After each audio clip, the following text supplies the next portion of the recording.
భారత్కు అంతర్జాతీయ ఖ్యాతిని తెచ్చిపెట్టిన చంద్రమండల అన్వేషణ వ్యోమ నౌక చంద్రయాన్కు మరో అరుదైన గౌరవం దక్కింది. తమిళనాడు తీరంలో కొత్తగా కనుగొన్న ఒక జీవికి దీని పేరు పెట్టారు. ఈ జీవికి బాట్లిప్స్ చంద్రయాని అని నామకరణం చేశారు. ఇది మెరైన్ టార్టిగ్రేడ్ జాతికి చెందింది.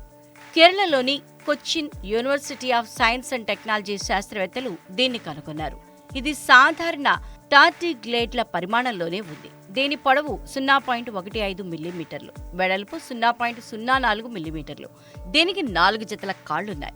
ఈ జాతి జీవులు సాగర జీవం, తీర ప్రాంత పర్యావరణ వ్యవస్థలో కీలక పాత్ర పోషిస్తాయి.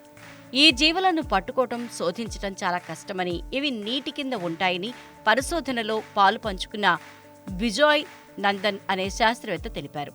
ఈ జాతి జీవుల గురించి పరిశోధనకు బలమైన అంతర్జాతీయ భాగస్వామ్యం అవసరమని, వీటి గురించి శోధించేందుకు అవసరమైన నైపుణ్యాలు మన దేశంలో పెద్దగా లేవని అన్నారు. టార్టిగ్రేడ్లను నీటి ఎలుగుబంట్లని కూడా పిలుస్తారని, ఇవి సూక్ష్మజీవులే అయినప్పటికీ చాలా దృఢంగా ఉంటాయని, భూమిపై చోటు చేసుకున్న 5 భారీ జీవ అంతర్ధానాలను ఈ జాతి తట్టుకుని నిలబడిందని చెప్పారు. అత్యంత ప్రతికూల పరిస్థితులను ఇవి అవలీలగా అధిగమించగలడమే కాదు, అంతరిక్ష వాతావరణాన్ని కూడా తట్టుకుని నిలబడ్డ తొలి జీవి ఇదేనని అన్నారు.